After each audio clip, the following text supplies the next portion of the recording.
Well, I have the honor of introducing our speaker for tonight, Dr. Billie McConnell. He has taken Oklahoma by storm. He is a converted Texan to Oklahoma, although he's been other places beyond that. But he's only been here in Oklahoma. It hasn't even been a full year quite yet, has it, Billy? No, last July. That's what I thought. And I cannot tell you, he has popped up everywhere. I know he's met with Aaron at OPSRC. He's been involved in our STEM consortiums. He has just jumped in, and the things that he is doing to support computer science in our state are truly exciting.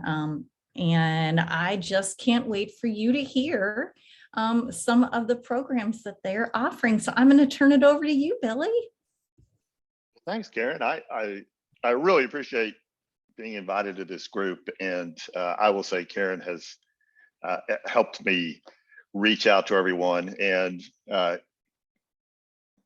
hitting Oklahoma by storm. I hope that's not like last night's tornadoes.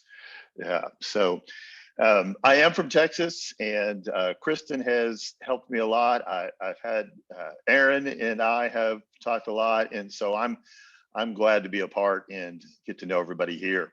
My background is in computer science education.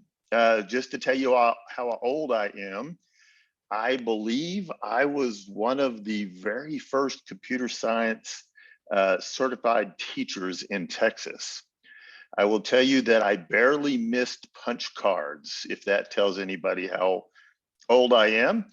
And my very first computer science class that I taught, we used cassette tapes to store all of our programs. Let me tell you, if you've never used cassette tapes to store your programs, that's not fun, actually. I was gonna say fun, but it's not fun. But I started before we had WYSIWYG screens, and so I have all kinds. Sometime you can ask me about all my stories of how excited kids get about pixel images that are just green. So I've seen quite a bit. And I'm a certified technology applications teacher in Texas, as well as a math teacher. But I love the computer science side of the world, and just helping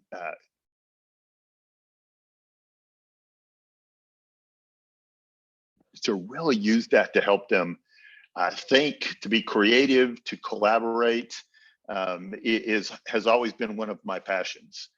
Both of my sons are computer science majors, and one of them's a computer science teacher. So I learn as much from them as they have learned from me, although they make fun of me all the time because, you know, I had books on my shelf that said Fortran and COBOL and, you know, all of those kind of stuff. And some people on this call are probably going, what? I don't know what those are. Those are old programming languages. But I'm here today because we have been ramping up our programs at Oklahoma Christian University. One of the things I'm here to do is to expand our graduate program. And so we are starting 2 new MED programs. We've been piloting them this spring, and our first cohorts are going to start August 4th.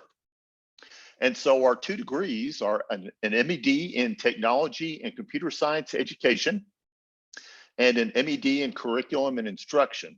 And the reason I had the CNI degree on here as well is because you're going to see the STEM in the concentrations. Both of them are 30 credit hour programs, so there's 10 3-credit hour classes. You can see that we've tried to keep the price down for teachers to be able to take advantage of this. And that really is the price, no additional fees, all your instructional materials are included and so on. But what I'm excited about in the program is it is 100% online, but it's competency based. So you have to, it's not your typical get an A, B, or C, or D. You are actually working until you meet the competencies. So you will create an artifact, you will turn that in, you'll get feedback on that. And if you met all the requirements, then you move to the next competency. If not, then you take your feedback, you work with your faculty, and you do it again. And what we want is we want everybody to master. So you're going to keep doing it until you've actually mastered it. The other thing about this program is it's job embedded. We felt like it was really important for people to demonstrate mastery, not just in a theoretical perspective, but to actually master and show mastery with your students. So you will actually be creating programs that you'll be doing with your students and actually seeing how that works in real time and real life. So just a quick about the two programs, and if you don't mind going to the next slide. So the MED in Technology and Computer Science, as you know, computer science is expanding a lot and down to every grade level. And so we wanted to figure out how do we best help teachers to meet that need. And so we have designed this new program. It's aligned to all the CSTA standards, but we've divided it into multiple concentrations. So our first one is a concentration in K-8 computer science. So for those of you who are doing this in elementary and middle school, we want to be able to focus there. And we know that's very different from teaching at the high school level. And so we're creating 3 additional concentrations. We may add more to that, but we are working on our 612 computer science concentration. We have a STEM concentration coming and a robotics concentration coming. And so we're excited about all of those.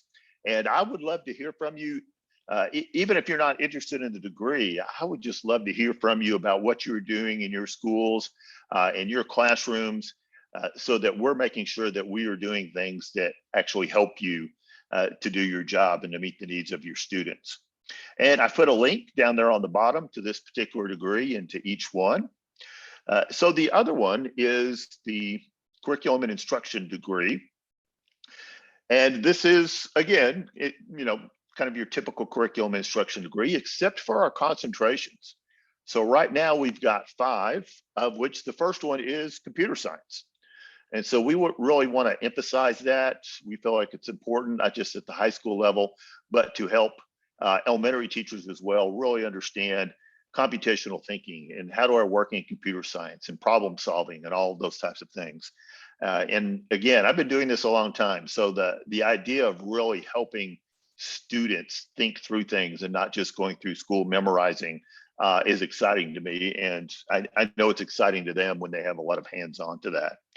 So we also have teaching students with disabilities, English language learners, blended learning, and social and emotional learning. But we're working on 6 other concentrations. One is STEM.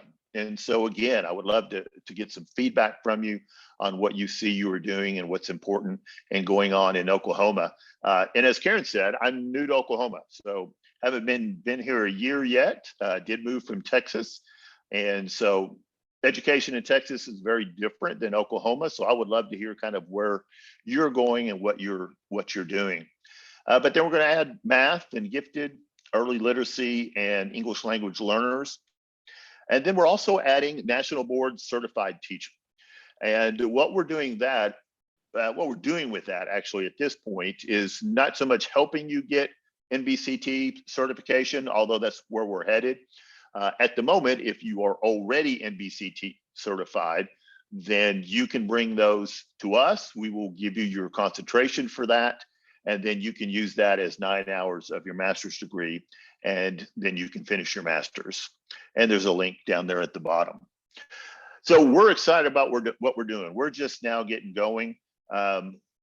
We do a lot of things at Oklahoma Christian. We have one of the top gaming programs in the country. We have well, Karen, you got to see it. We have a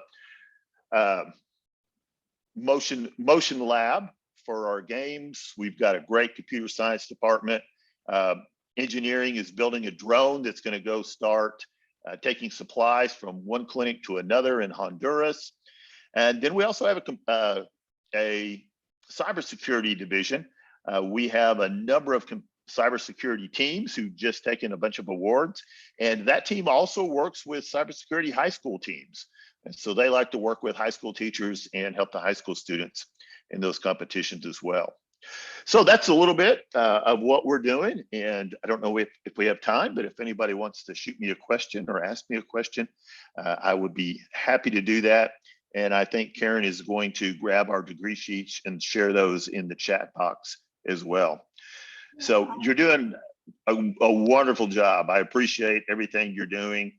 I know that it is hard, and getting students to not just learn computer science, but to learn to think sometimes is a challenge.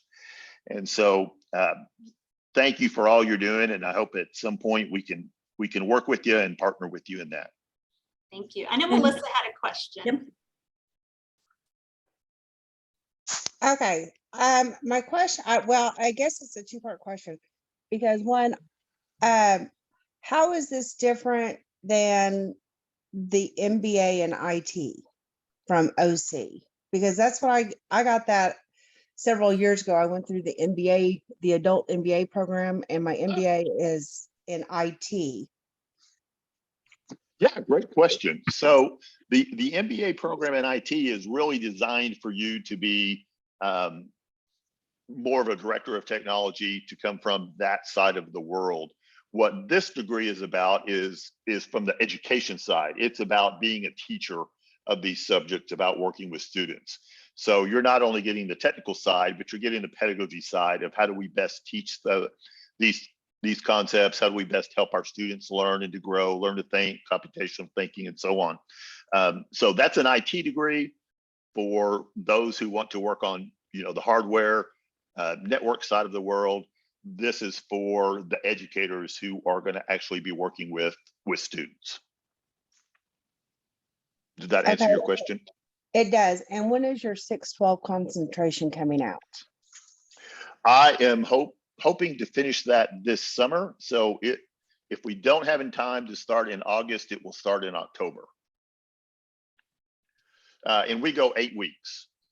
So we have 2 start times every semester, August and October in the fall, and then January and March in the spring.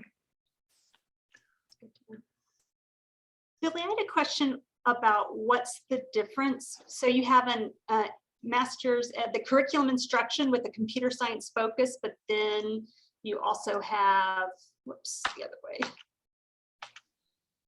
the master's in technology and computer science ed. So how do those two courses differ? Yeah, actually the concentration in the curriculum instruction, that's a 9-hour concentration. And those courses come right out of the technology computer science degree. So the courses themselves overlap. The difference is if you get the MED in technology and computer science education, then you're meeting all the CSTA standards, and your focus is to go that direction. As opposed to the CNI degree is a lot of curriculum instruction. So things like blended learning, social emotional learning, learning recovery, foundation of instruction. So you're spending a lot more time on the pedagogy side of the world, with computer science as a small focus of that. You also mentioned it was competency based. Does the person have to be teaching in a classroom in order to be able to fulfill the requirements? That's the job embedded part. And if there's somebody who wants to go through this and is not currently in a classroom, we can kind of work on that. But it is designed from a competency standpoint. You'll be creating your artifacts with your students. And so you'll be demonstrating the concepts you've learned and how that plays out with your students. So being in a classroom is kind of how it's designed. But if there's somebody who's not in a classroom, we can talk about how you might do that. But the competency part means that you're going to show mastery. So if something doesn't quite work right and you're not quite there yet in meeting the standards, then we give you that feedback, work with you, you go back and do it again. The goal is everybody meets all the standards, and that's what we want for everybody. Thank you. Well, thank you for the information. Does anyone else have any questions about the program or anything else for Dr. McConnell? Well, I really appreciate you being here. I have to say it was pre-pandemic, so at least 2 years ago, I was looking at, starting my master's, and there wasn't a program in Oklahoma, and I'm looking out of state, and it's like $40,000, $80,000, and I'm like, this is not reasonable for a teacher. Why would we do this? So I've been complaining for 2 years. So I'm very glad to see that you guys are paving the way to hopefully, you're trailblazers, and hopefully other institutions will follow suit and have a lot more resources for teachers. Great. Well, thank you. Thank you for having me. And then anybody, I'm sure he's very open to communication. So if you have any follow-up questions that you would like to speak with him one-on-one on, we can put his email information in the chat as well. So thank you so much for being here. Thank you. And then quickly, I'm just going to share some out of school time resources. I know you're not even wanting to think about next year, but we've had some people who have asked about out of school time, like coding clubs and robotics clubs and things like that. And we have some resources that are available right now that are going to close over the summer. So we wanted to throw this out there real quick. Some out of school time computer science. And there's a picture of me and Barbie Jackson, who's one of our members who's normally here. She's actually at camp with her 5th grade students, but hosting a Girls Who Code camp or after school club during the school year. So I'm going to give you some resources. Feel free to interrupt me and ask questions, but this will be a real quick share out. So there's more than this. I will say these are some of the things that I am personally familiar with, so that is why I was sharing it, but there are lots more resources out there. Girls Who Code, and all of these are links to their particular websites, but Girls Who Code is a program that started to getting more girls into computer science. Often, it's a very male-dominated field, and girls don't feel like they have a place where they belong. So they're an organization. It is free. They provide curriculum, and you don't have to be a computer science expert to facilitate these programs. So you just have to be, willing to learn right alongside with the girls. All of you guys that's not your problem, but if anybody else, parents, anybody that PTO wants to start a club in their school, this is a great one to start with. They do have them for 3rd through 5th grade, and then there's a separate curriculum for 6th through 12th grade. And then they also have a summer program for high school students, and then even college programs, so that they started out with just elementary, and they're like slowly building on to support them throughout college. And so Barbie has handled the sign up part of it. I've helped facilitate. And the first year we did it, like they sent out, they gave you could order supplies online, like you could order snacks, you could order all kinds of things. I know it's a little bit different now. They had books that go along with it. And I know it's a little bit different now, and I'm not quite sure how it changed, but it is a free program. All those t-shirts that you saw us wearing, like they provided those. So that's really fun. The girls absolutely love it. They ask, when can we be in it? Can I be in it next year? Is there going to be one in the 6th grade when we leave elementary? They absolutely love it. It's a great safe space for them. So that's an easy one to start and get going at your school. Another one is called Summer Break Coding Camp. This is a program that TRSA started before the pandemic. We used to have a person come. Her name's Robin Burrell. She was the Google's Code Breaker of the Year. She would come to Tulsa and run a camp for us for girls during the summer. And then, of course, the pandemic hit, and we had to switch everything to virtual. So this is curriculum that I curated, and some of it I came up with, but you can actually just follow along and use it as a summer program. So there's a link to, we actually, FYI, we have several STEM related ones. This is the computer science one. So we have several online STEM camps that you can just steal the curriculum and use it. But this one is specifically for coding.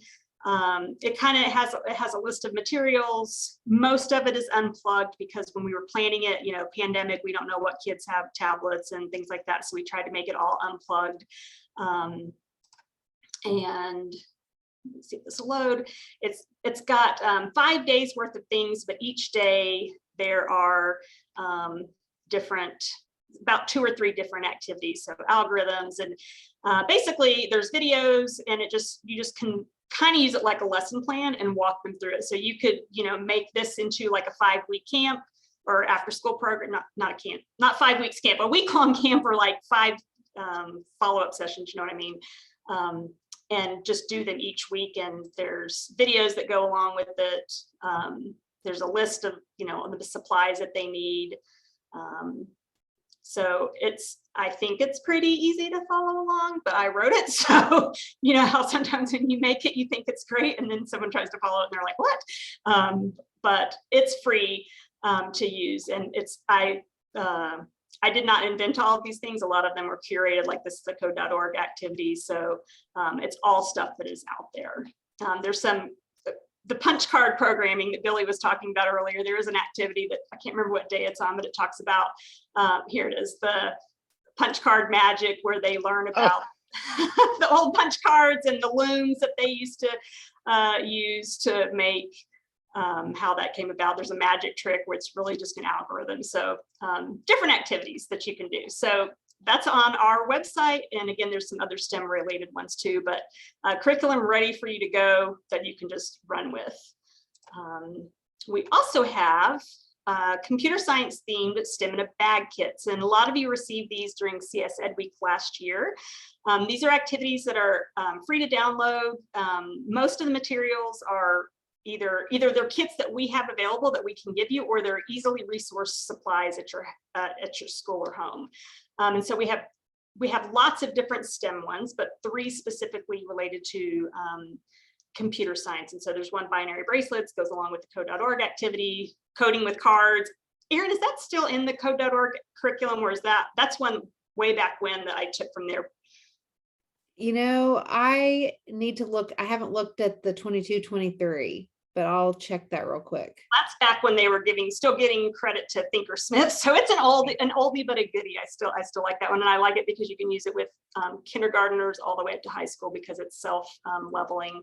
And then there's a cryptography one where they learn about substitution ciphers and coding there. So this is also through TRSA.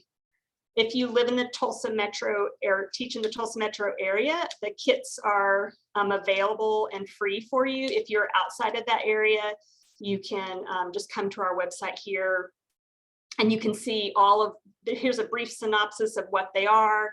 And if you click on the link, you can download the instructions yourself. So a lot of people will just get these STEM in a bag kits, and they will use them in an after-school program or summer program. We've got lots of people requesting them for summer. So just know that is also a resource for you. And then finally, the reason why I wanted to share this with you now is because if you need funding for your after-school program, we actually have a grant that is open right now, and it will close on July 29th. So even though school's not starting for a while, start thinking about if you would like to do an after-school program, or it could be an out-of-school. I will say it's called after-school programming, and I really think we need to rebrand that to out-of-school programming. Because like, say you're going to do a fall break camp or a Christmas winter break camp, like you could still use it for that. The caveat is that it has to be free for students. But we've had people apply to like support their robotics program, get some maybe it can't support the entire program, but they bought like supplies, or some schools like Union will hire like Discovery Lab or the Tulsa Zoo to come in and do a STEM series. So, I mean, you can use it to pay yourself a stipend. You can use it to buy materials with, you can use it to bring in a third party.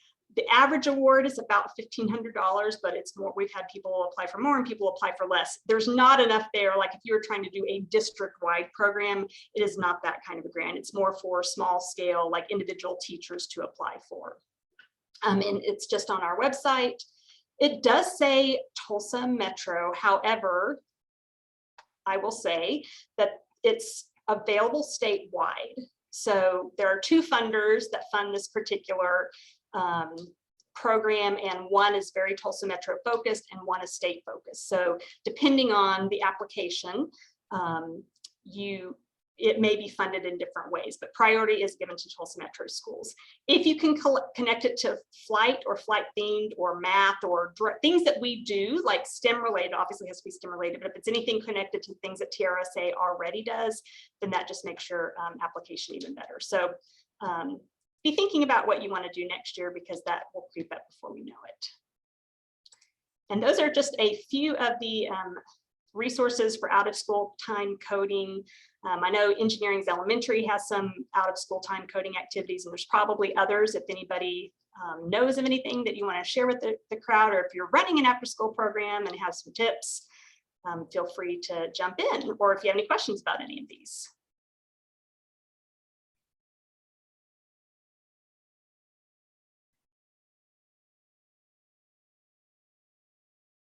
All right, awkward silence. It's always fun.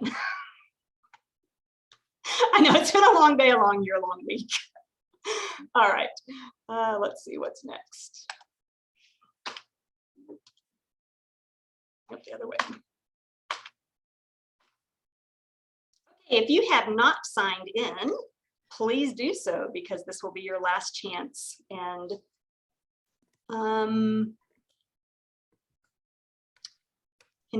let's see, sorry, I'm thinking out loud because is the link in the chat? I came in late.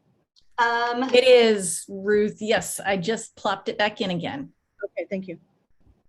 Pamela, are you able to do the wheel of names while we're going through announcements? If you're not, that's okay. I can punt. I'm trying to get signed in. I'm trying to get to the You're link. good. You're good. I've just normally Pamela will get the wheel of names thing going while we're doing announcements, but she may be stepped away. I am trying to get it. Sorry. Okay, no, you're good. Caller. No, I should be able to get it. Okay, I'll just go through announcements, and then at the end we'll do that. So, okay, announcements. Several upcoming opportunities and resources. Oh, I think that was from last time. So the CSTA conference is coming up, but the scholarship application has already closed. So that is old. And here's some new things. So on May 11th, CSTA National is having an Outstanding Voices LGBTQ and Panel Pride History Month and resources. So feel free to join them. They have lots of wonderful resources. You know, I know sometimes there's things outside of our expertise area and we don't feel very comfortable, but they are so good about sharing different resources. And, you know, the only way to get better is to go to things like this and learn as much as we can. So join them on May 11th. On June 6th, we are not having in June, we will not have our regular chapter meeting. Instead, we encourage you to join CSTA National. They have a national meetup every month. And if you've never been, it's pretty good. And it's fun to, you know, I've talked to teachers, somebody from Brooklyn that teaches in Brooklyn. So it's fun to be able to have a little bit of time with people outside of the state too. And then they usually have some really good resources. So in June 6th, they will have their CSTA Engage. And then June 15th, Code and Play is offering a summer jam program. And they have lots more on their website. If you've never checked it out, there's a calendar. And you can, lots of times, other chapters will be hosting special events and you can go to their things for free as well. So don't think that the Oklahoma chapter is your only resource. We're super glad that you're coming to ours, but there's lots more stuff out there as well. So other upcoming opportunities and resources. NSU is hosting 2 computer science advanced placement institutes. If you're interested in that, they're in June 13th through 16th. Do you know who the instructors are? We don't have that information at this point. Dr. Parrott reached out to me and told me about this, but I don't know that she's probably not the instructor because she's a math teacher. So yeah, I had the same guy for the last 2 years, and I told myself I'm not doing that again.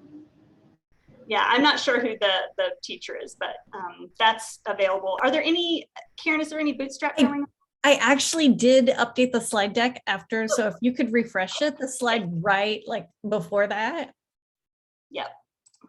And let's see where it is.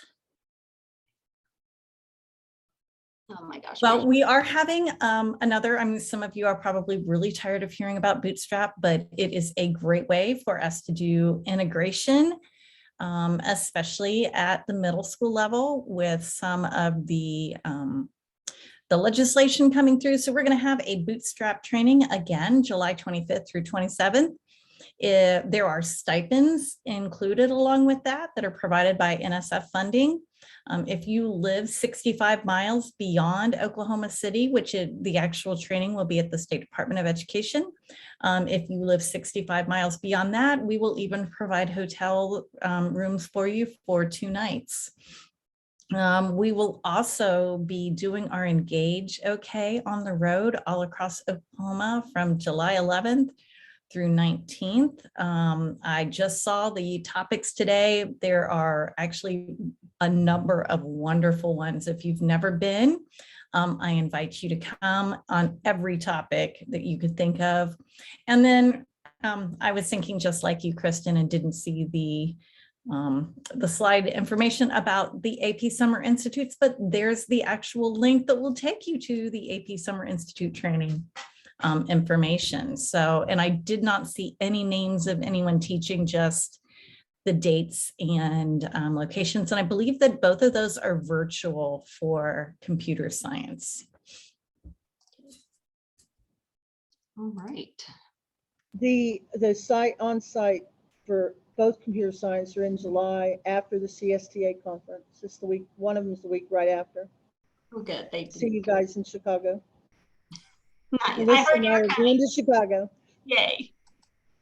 All right, our next meeting, we are not having a summer meeting. We will be, as I mentioned, we encourage you to join the Engage session in June. And then in July, we will not be having a meeting because we will be in Chicago thinking about planning for next year. So we will see you in August. We don't know exactly when those meetings will be yet. We will send out a survey to everybody to try to pick a good time. I know no time is good for everybody. And every year I feel like it changes. So we'll send out a survey asking you things like, what kind of topics are you interested in hearing about to help us plan meetings, and when is the best time for you to meet? So please, if you want to have a voice, please fill that out. Otherwise, I know this year I feel like our attendance kind of dropped off, so because we changed days, and I'm not sure if that was it, if it was just a busy year, or if this is not a good day for everybody. So please help us with the feedback. We really appreciate that. Door prize drawing, Pamela.